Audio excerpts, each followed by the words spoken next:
በቀን አንድ ግጭት ይፈጠራል ማለት ነው። ይሄ አሁን እንትን የሚባለው ነው፣ ኖርማል የሚባለው ነው። ከዚያ ግን አለፍ ስትል አንዳንዱ ደግሞ የተለያየ ምናባዊ ስዕል ያላቸው ሰዎች ማለትም አንተ እሷ ጋር በጣም ምርጥ ሰው ሆነ ተስለህ ከነበር በጣም መጥፎ ነው ባይተወያ ነገር ኤክስፔክቴሽን ላይ በጣም ከፍ ካደረክባትና ራስን ሰቅለህ ከነገርካት እሷም ራሷን ሰቅላ እውነት ነው ከእውነታው የራቀ እንትን ነው የሚያጋጥም። ልክ እንትን ስትል መጀመሪያ የገነባኸው እንትን አለ ከዛ ትጨነቅበታለህ ማለት ለማስተካከል ሁላ ያቅትሃል። ከዚያ በኋላ በጣም ከባድ ነው። ሁለት ፌስ እኮ እንደማለት እኮ። ጀዛከላህ ኸይር ጀዛከላህ ኸይር። ተግባባን። አንተ ሌላ ሰው ነህ፣ እሱም ሌላ ሰው ነው። የተለያዩ ወይ ደግሞ እሷ ሌላ ሴት ናት፣ አሊያም ደግሞ አንቺ ሌላ ሴት ነሽ፣ እሱ ሌላ ሰው ነው። በቃ እናንተ ግን የምትተዋወቁት ለምሳሌ ያክል ኢስሐቅን ኢብራሂም አድርጌ ካወቅኩት ከባድ እኮ ነው አይደል? እኔ አንተን ኢብራሂም እንደሆንኩ ነው ማለት ኢስሐቅ በሆነን የተረዳሁበት ቅጽበት ላይ ከዚያ በኋላ ያሉትን ነገሮች ማመን ሁላ ይከብደኛል። ተግባባን። ስለዚህ አሁን ብዙ ጊዜ ያ ነው የሚፈጠረውና ወደ ትዳር ተገብቶ ብዙ ጊዜ አሁን የምርጫ ቅስቀሳው ላይ እንዴው በአላህ ለትዳር የምትሄዱ ወንድና ሴቶች ኧረ በአላህ ይሁንባችሁ የምርጫ ቅስቀሳው ላይ በጣም አትድከሙ።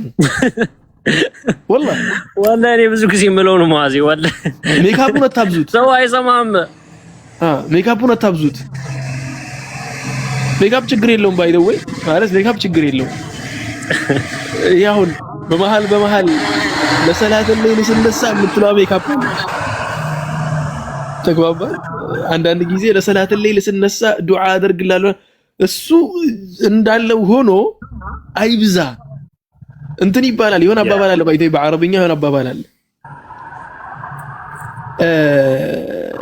الأكل اللي يكثر عليه التوابل يفقد طعمه ይባላል። የሆነ ቅመም የበዛበት ምግብነቱን ያጣል። ወደ ላይ ይላል። እና ተው በቃ ቅመሙን አታብዙት ለማለት ያክል ነው። በኋላ ላይ ትዳር ላይም ገብተህ ልትኖሩ የምትችለውን አይነት ሮማንሲያ ነው መጀመሪያ ማሳየት። ወላሂ እግር ልጠብለ በኋላ ላይ በጣም ከባድ ነው። ከገባህበት በኋላ እናት ይባላል ሺፕ ላይ ሲኖሩ ማለት ነው ማዚ ኧረ ሌሊት ስገጂ ምናምን ይላታል። ሌሊት ሲገጂ አራት ተነሺ ምናምን ነገር የሆነ በቃ ዛሬ ሌሊት ሰግደሻል ምናምን ጠዋት ላይም እንደዚህ ምናምን አይነት ነገር ሊኖር ይችላል። ትዳር ላይ ስትገባ ፈጅር የሚያመልጥ እኮ لا حول ولا قوة إلا بالله حول ولا قوة إلا بالله በጣም እኮ ገና ከመጀመሪያው እኮ እንትንህን በቃ ማመሰቃቀል እኮ እንደማለት ነው። ይሄ እኮ والله العظيم የሚገርምህ ለምሳሌ የሆነ ከጊዜ ወደ ጊዜ ያጣኸው የምትመጣቸው ነገራቶች ሊኖሩ ይችላሉ። ለምሳሌ የሆነ የሰው ልጅ አሪፍ ስቴፕ ላይ ሊኖር ይችላል። ከኢኮኖሚ አንፃር አሪፍ ብር እያገኘ ምናምን ሊኖር ይችላል። ያንን ተማምኖ ይነግራታል ያለበትን ሀያት በእንደዚህ አይነት ወራዊ ገቢ ይሄ ነው፣ እንደዚህ አይነት ኑሮ ነው እየኖርክ ያለሁት፣ ልታገቢ እንችያለሽ ወይ ምናምን ኖርማል ተስማምተው ሊያገቡ ይችላል። ከዛ ከተጋቡ በኋላ በሆነ ነገር ምክንያት ወይ ታሞ ምናምን የሆነ የሚፈጠር ነገር አለ፣ ለውጥ ሊኖር ይችላል፣ ወረታችን ሊወርድ ይችላል። ይሄ የሰው ልጅ አእምሮም ለመቀበል አይርቅበትም። ገብቶሃል? ግን አንተ የበቃ ያልን የማይኖር ሀያት በቃ ስለ ምን ልበለ በቃ በጣም በቃ ፎግራት ይሄ በቃ ይሄ በሮማንሲያውም በኢኮኖሚውም በሌላም በዕልምየን ሐታ ይሄ እንትን በቃ የቀራህ ምናምን ራሱ መስለህ ምናምን ሆነ ሂደ በኋላ ላይ እንትን ስትገባ ከሌላ ያ ነገር ያ መጀመሪያ ሀያትህ ላይ ችግር ይፈጥርባል። ይኸውልህ እንደ ቅድም እንዳልኩት አይደለም፣ ይሄ የምትቀበለው ነገር አይደለም። ይሄ ሌላ ፌስ ነው። ይሄ በጣም ገና ከመጀመሪያው በገዛ እጅህ ትዳርህን እንትን አልከው እንደማለት ነው። እና ብዙ ጊዜ ሰው ሐታ ገና ሲያበስል በራሱ የሚፈጥረው ችግር በጣም ገና በኋላ ላይ ገብቶ ለሚመጣው ችግር ራሱ እንትን እየፈጠረ እየሄደ ነው። ራሱ ምክንያት በኋላ ላይ ያራል። አሁን በሚያደርገው ማብሰል ፕሮሰሱ ላይ የሚሳሳተው ስህተት ያሳርረዋል። በኋላ ህይወት ውስጥ ከገባ በኋላ ያ ነገር ከባድ ነው። ተው በልኩ አድርጉት። በልኩ አድርጉት። የምርጫ ቅስቀሳው በልኩ በልኩ አድርጉት ለማለት ያክል ሊቭሉን አይልቀቅ። በቃ የሆነ ገደብ ይኑረው ለማለት ያክል እንጂ የምርጫ ቅስቀሳ እየከለከልኩ አይደለም። ባይደው ቀስቀሱ፣ የምርጫ ቅስቀሳ አድርጉ፣ ችግር የለውም። የምርጫ ቅስቀሳው ግን አይብዛ። ቅመሙ ምግብ በነገራችን ላይ ቅመም እኮ ምግብ ላይ ሲጨመር ሽታውን ያሳምረዋል፣ በጣም እንትን ያደርገዋል። ጥፍጥናው ራሱ ለየት የሚል ነገር ይሰጠዋል። ምግቡ ግማሹ ቅመም ከሆነ ግን አይበላም። ባይደው የሆነ ጊዜ አስታውሳለሁ ዶሮ ተሰራና የሆነ ዶሮ አሮስቶ ነበር ቀረበልን እና ልንበላው ስንል እንዲህ ስትገምጠው እንትኑን እንዲህ ስትነክሰው ግማሹ ቅመም ነው እና ከኛ ጋር የነበረ አንድ ቀልደኛ ልጅ ነበርና ይሄንን ሰርቶ ያመጣው አህመድ ይባላል ልጁ። አህመድ አለው የዶሮውን ስጋ ከኔ ያገኘው ቅመሙ እንደሆነ ያንተ እንደሆነ አውቀናል አለው። ማለት ቅመም ብቻ ነው በቃ ቅመም ብቻ እና ቅመሙን አታብዙት። ትዳር ላይ ያ ቅመም ኑሮ ሊሆን አይችልም። እና አንተም ደግሞ ስትስል አቅልህ ላይ ምናብህ ላይ መምጣት ያለበት ልጅቷ በቃ በጣም አቢዳ ናት፣ አንቺም ደግሞ ልጁን በጣም በቃ አቢድ ነው ምናምን የሚል ነገር አትሳይ። ኖርማል ሰው ነው በሚል ምርጫ ቅስቀሳ ላይ እንደሆናችሁ እኛ አሁን ለምሳሌ እኔ ሀገር ቤት በነበርኩበት ሰዓት መንግስትን ስመርጥ እያወቅኩኝ ነው የምመርጠው፣ እያወቅኩኝ በቃ አሁን የሚሰሩ ነገሮች በዚህ በቅርቡ ሰዓት የሚሰራው ነገር ለምርጫ ቅስቀሳ እንደሆነ እያወቅኩ ከዚያ በኋላ እንደሚቀየር እያወቅኩ ነው የምመርጠው። ስለዚህ እናንተም ያን ነገር እያወቃችሁ ግቡበትና ወደ ትዳር ስትገቡ የሆነ ላይ ያለን ነገር አትመዝኑ። ላይ ያለን ነገር እንትን አድርጋችሁ መጨረሻ ላይ መታችሁ የማይሆን ነገር ስታገኙ እንትን እኮ ነው። ሮልዝ ሮይዝ መኪና ታውቃለህ አይደል? ሮልዝ ሮይዝ የሚባለው ይሄ ውዱ መኪና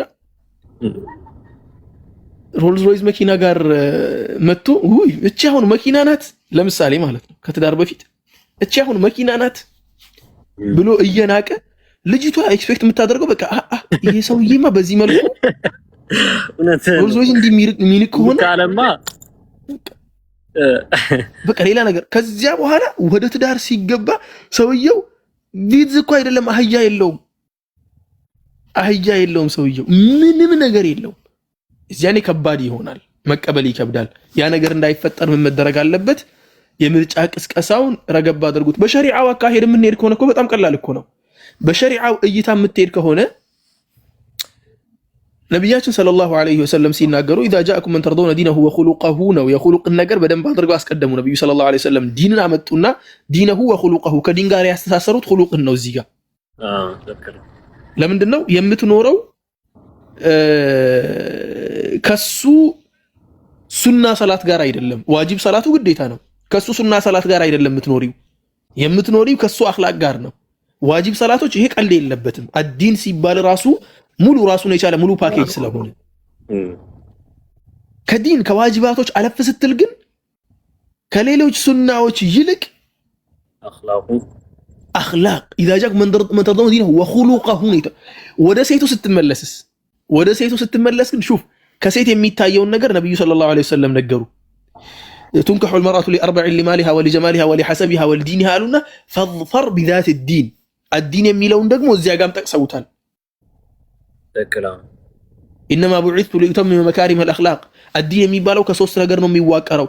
አቂዳ አለ፣ ዒባዳ አለ፣ አኽላቅ አለ። አኽላቅ የሚባለው ከዲን ክፍል አንዱ ነው። ዒባዳ የሚባለው ከዲን ክፍል አንዱ ነው። አቂዳ የሚባለው ከዲን ክፍል አንዱ ነው። እነኚህ ሶስቱ ነገሮች የሚጓደሉ ከሆነ አንደኛው የሚጎድል ከሆነ የሆነ የሚበላሽ ነገር አለ ማለት ነው። ልጅቷ ማሻአላህ አቂዳ ላይ በጣም ጎበዝ ልጅ ናት፣ ዒባዳ ላይ ግን የደከመች ናት። የሆነ የተዛነፈ ነገር አለ ማለት ነው። አቂዳ ላይ ማሻአላህ ናት፣ ዒባዳ ላይ ማሻአላህ ናት። አኽላቅ ላይ ግን አትቻልም፣ ለትዳር አትሆንም። በእርግጠኝነት ገብታ ነው የምትወጣው። ተግባባን? ልጁም እንደዚያ ነው። ወንድ ልጅም ሲመዘን ነብዩ ሰለላሁ ዐለይሂ ወሰለም ካስቀመጡት መስፈርት የሚገባህ እኮ ሸሪዓ በነገራችን ላይ ለሆነ ነገር የሆነን መስፈርት ለብቻው ነጥሎ አሁን ለምሳሌ ነብዩ ሰለላሁ ዐለይሂ ወሰለም ምንድን ያሉት? لا تزال قدم عبد يوم القيامة حتى يسأل عن 40 አይደለ? عن ماله من أين أنفقه من أين اكتسبه وعلى ما أنفقه وعن شبابه فيما أبلاه وعن عمره فيما أفناه ለምን አንሸባቢሂ ተባለ? ዑምር ውስጥ የለም እንዴ አንሸባቢሂ አለ እኮ። ለምን ስፔሲፋይ ተደረገ ሲባል በጣም ትልቁ ነገር የእድሜ አንኳር ነጥብ የሚባለው ወጣትነት ስለሆነ ልክ እንደዚያው ሁላ የትዳር ጉዳይ ላይ አንኳሩና ትልቁ ነገር አኽላቅ ነው። መን ተርዶነ ዲነሁ ወኹሉቀሁ ስነ ምግባር ነው። ስለዚህ ፕሊስ ስነ ምግባሩ ነገር ያሳስበን። ልጅቷ ቆንጆ ናት፣ እንዲህ አፍንጫዋ ሰልካካ ነው ምናምን፣ አፍንጫዋን በጥብጣ አጠጣው። አፍንጫዋ መኖሪያ ቤት አይደለም፣ ይዋባል። አፍንጫዋ ትዳር አይደለም። ትዳር ሊሆን የሚችለው ስነ ምግባር ወላሂ ከተረዳሁት ነገር ወላሂ ትዳር ውስጥ ገብቼ ብዙ ሰዎች ስለ ትዳር ጉዳይ ሲናገሩ ከተረዳሁት ነጥብ ትልቁና ዋነኛው ነጥብ ትዳር የሚባለው ነገር አበደን ከውበት ጋር ግንኙነት የለም። ያስተዋልኩት ነገር ነው። ውበት ያስፈልጋል፣ ናም ጥሩ ነው፣ መምረጡ አይከፋም። ከውበት ጋር ግን ትዳር ግንኙነት የለም። ትዳር አያያዝ ነው። በቃ አንዴ ትገባበታ አንደኛ ነገር የአላህ ተውፊቅ ነው። ከዚያ በኋላ ግን አያያዝ ነው። እንደው እውነቱን እናውራ ከተባለ እህቶች ለእህቶች ልጠይቅ እስቲ ይሄን ጥያቄ ሀጂ እንዴት ይሉኝ እህቶች ስንቷ እናንተ ስትንቋት የነበራችኋት መልከጥፉ ትዳሯን ይዛ 6 7 8 ዓመት 10 ዓመት 15 ዓመት እየኖረች ነው። ስንቷ ቆንጅዬ ለማየት እንኳን የምታሳሳ ሴት 2 3 አግብታ እየፈታች ነው። አላያችሁም ይሄን ነገር? አላያችሁም ይሄን ነገር? አላስተዋላችሁ? ለምንድን ነው ሲባል ይህቺ በውበቷ ተመቅታም ይሁን በምንም ይሁን ብቻ ስለ ምግባር የሚባለው ነገር አንኳር መሆኑን ነው የሚያሳይ። ይህቺን ሴት ያገባ ወንድ እንዲያው እንቅልፍ ወስዶት ይተኛል የሚል ልጅ አንድ ጊዜ ሰማሁ። ወላሂ አንድ ጊዜ እንደዛ ተባለና እቺን ልጅ ያገባ ሰው እንዲያው እንቅልፍ ይዞት ይተኛል ማለት በጣም ከማማሩ አይተነሳ። ወላሂ አልዓዚም ያቺ ልጅ አግብታ በአጭር ጊዜ ነው የፈታችው። ምክንያቱም የማያስተኛው ውበቷ ሳይሆን ንዝንዟ ስለነበር እንደሰማሁት ነው። ስለ ምግባር ከሌለ አማረች አላማረች አፍንጫዋ ሰልካካ ሆነ ጎራዳ ሆነ ምን ሆነ አፍንጫዋ ውስጥ ገብታት ነው።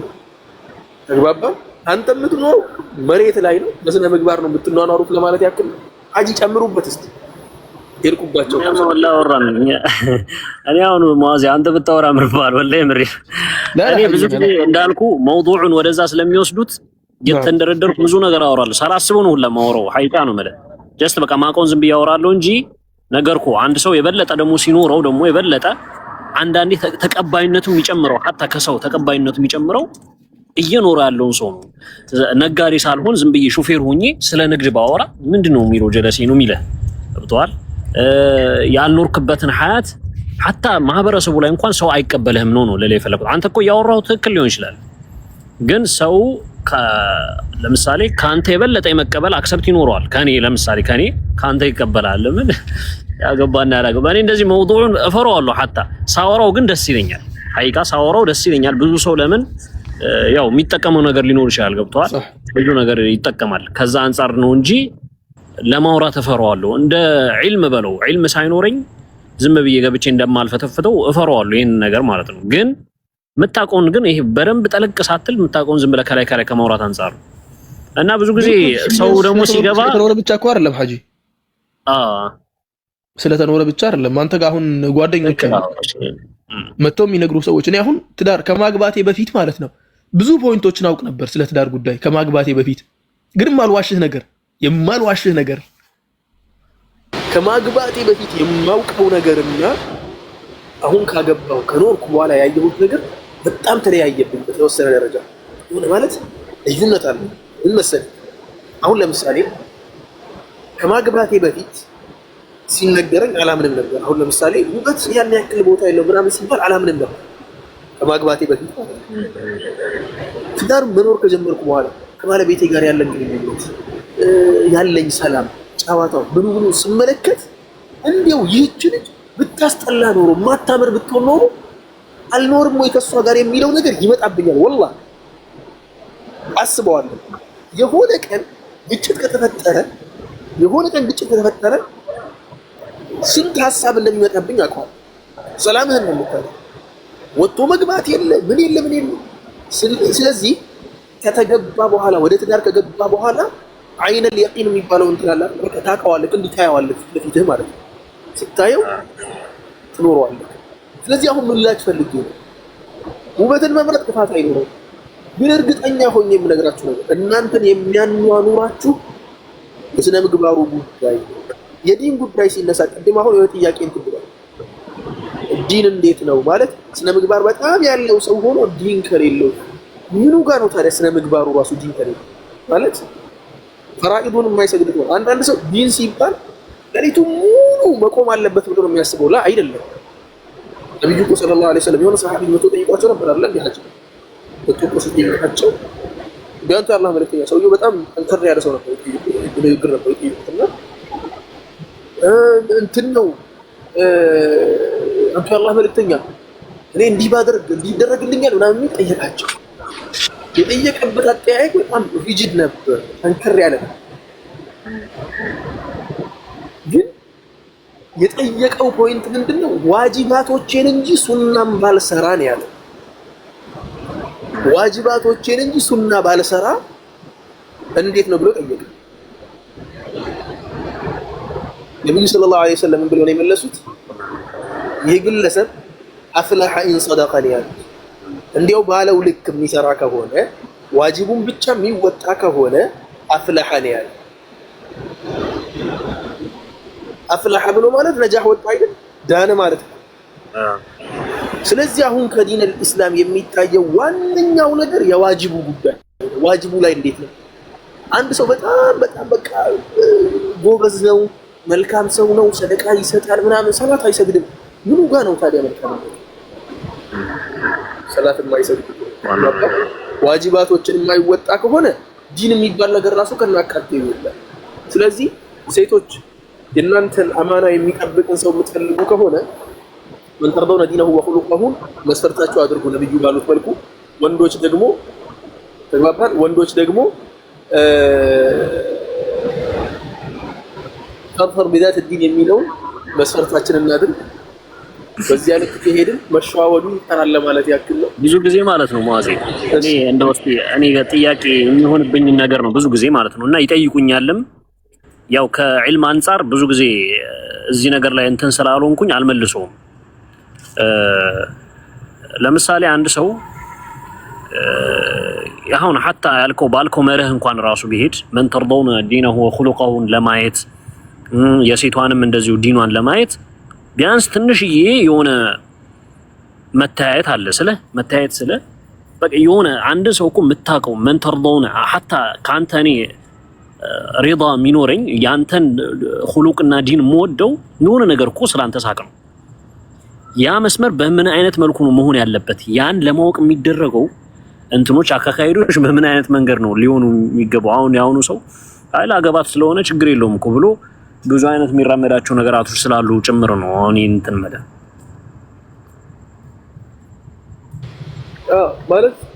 ድንበር ነው አይደል? አዎ ድንበሩ ማለት ነው መጠበቅ ያለበት ድንበር። እኔ አሁን አንዳንድ ጊዜ በዚህ ነጥብ ላይ በዚህ ፖይንት ላይ ማነሳቸው በአንድ ብዙ ወንድሞችም እንዳሉት ማለት ብዙ ጓደኞች እንዳሉት ብዙ ክሶች እኔ ጋር ይመጣሉ። እኔ ጋር ከሚመጡ ክሶች አንፃር ያስተዋልኩት ነገር ምንድን ነው? አብዛኛውን ጊዜ በስህተት የሚጀመሩ ነገሮች ቀጣይነት የላቸውም። ያን ነገር አስተውያለሁ። በስህተት የሚጀመሩ አካሄዶች ቀጣይነት የላቸውም። ቀጣይነት ሲባል ምን አይነት ቀጣይነት ነው? ሰላማዊ ቀጣይነት የላቸውም፣ ዘላቂነትም የላቸውም። ሲጀምር ቀጣይነት ብቻ ሳይሆን ዘላቂነት የላቸውም። በቃ የሆነ ጊዜ ትኖራለህ፣ ናም የሆነ ጊዜ ልትኖር ትችላለህ። ያንን ጊዜ ራሱ በሐስራ ነው የምትኖር ስትኖር ራሱ ማለት ነው።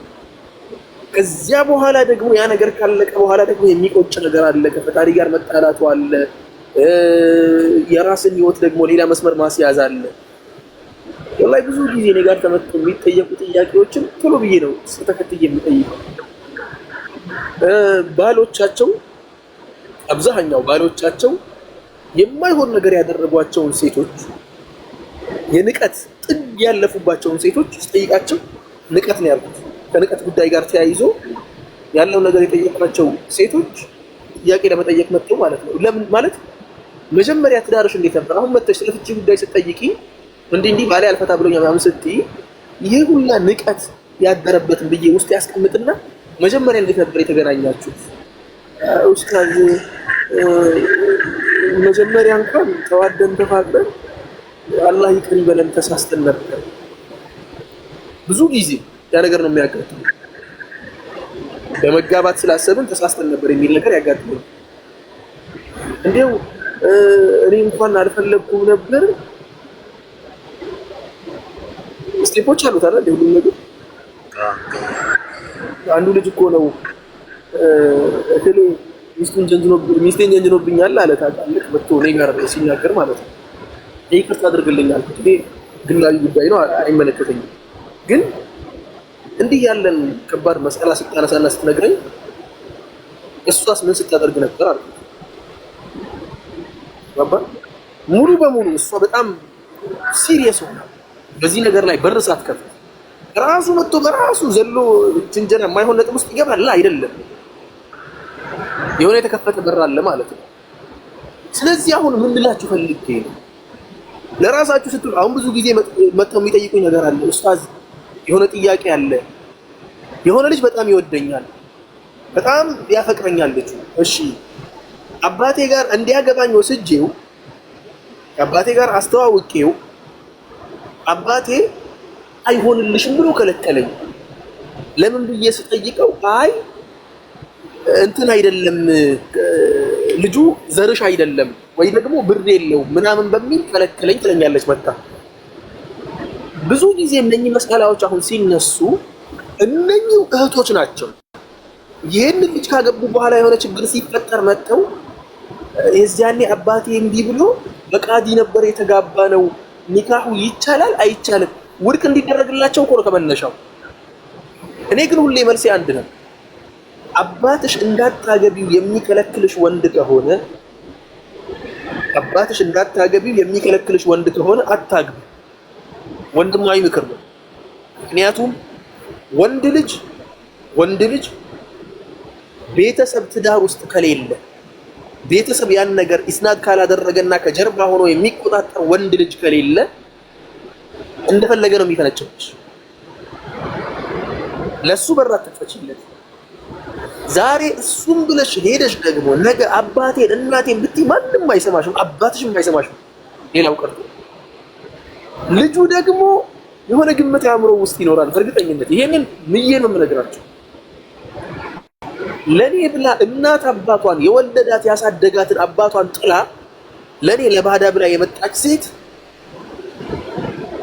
ተግባባን መስኩን እንደማተው ጀዛከላሁ ኸይረን። የሱም የጊዜ ጉዳይ ነው ፍቅሩ እስከሚያልቅ ድረስ ነው። ታፋንታይ እንደዚያው በተቃራኒ ወንድ ልጅም ደግሞ ወንድ ልጅን ተጠንቀቁ። ለእናንተ ብሎ እናት አባቱን የሚክድ ወንድ ልጅ ወንድ አይደለም። ይሄን ነው አንዳንድ ሴቶች ነው ደስ ይላቸዋል፣ ወላሂ ደስ ይላቸዋል በጣም በቃ የሆነ ወንድ ልጅ ለነሱ ብሎ ቤተሰቦቹን እንዳለ በቃ በትንትን አድርጎ እንትን ሲል ደስ ይላቸዋል አንዳንድ ሴቶች። አትሸወዱ። የጊዜ ጉዳይ ነው፣ የጊዜ ጉዳይ ነው እንጂ ኢንሻአላህ እሱ ነገ የሆነ ነገር ከውጭ ላይ ሲያገኝ እናት አባቱን የወለደችውን 9 ወር አርግዛ እሱን ተሸክማ አምጣ የወለደችውን በጡቷ ያሳደገችውን እናቱን ክዶ የወጣውን አባቱን ክዶ አያውቀኝም አላውቀውም ብሎ ጥሎ አንቺም ብሎ የወጣውን ወላሂ العظيم ካንቺ የምታምርን ካንቺ በላይ ፍቅር የምታጫውተውን ካገኘ በካልቾ ነው የሚልሽ። ተግባባን። ስለዚህ ወንድም በሴት በኩል ወንድም ቤተሰብን እንትን የሚል ከሆነ ሴትም በዚያው ልክ። ስለዚህ ምን ልላችሁ ፈልጌ ነው ከትዳር በፊት የሚባለውን ነገር ተውት። ከትዳር በፊት በካልቾ የምትለዋን ይቅርታ አድርጉልኝ፣ ከድሮ ዘመን ነው ያመጣኋት። ካልቾ የምትለው እነ ይስሐቅ አያውቁትም፣ ባይደወይ ካልቾን አያውቁትም እነ ይስሐቅ ካልቾ ማለት ዘብጣ ማለት ነው። ዘብጣ ደግሞ ድሬዳዋ አነጋገር ነው። ዘብጣ ማለት ነው። አርጅታል እንዳይሉኝ ሙአዚ አላውቀውም ልበል እኮ ለኛ ይሁንልን ችግር የለውም። እኛ ወልደናል። ካልቾ ማለት ዘብጣ ነው። በእኛ በድሬዳዋ አሁን ዘብጣ ነው የሚባለው። እርግጫ አይደለም የሚባለው፣ የእግር እርግጫ እንደዛ ነገር ታች ያልገባችሁ እና ወንድሞችና እህቶች እንጠንቀቅ። በካልቾ ላለመባባል፣ በካልቾ ላለመዘባበት ትዳርን ጠንቀቅ ማለት መልካም ነው። አላህ በረካ ያድርጋችሁ። ሀጂ ጀዛኩሙላሁ ኸይር ይያል ደንም ማዚክ ጀዛከላሁ ወላሂ ላይ እንትን ነበር ወይ ክላስ ነበር ገና መውጣት ነው ክላስ ወላሂ ነገር እያያችሁ ነው አይደል? ነጋ ተብሎ ማለት ጨለማ ነበር ይያል ነጋ እና ኢንሻአላህ ሌላ ጊዜ በሰፊው እናወራለን። አያስፈልግም ገደብ የሚባለው ነገር خلاص ገደብ ማለት ሸሪዓው ያስቀመጠው ገደብ ነው።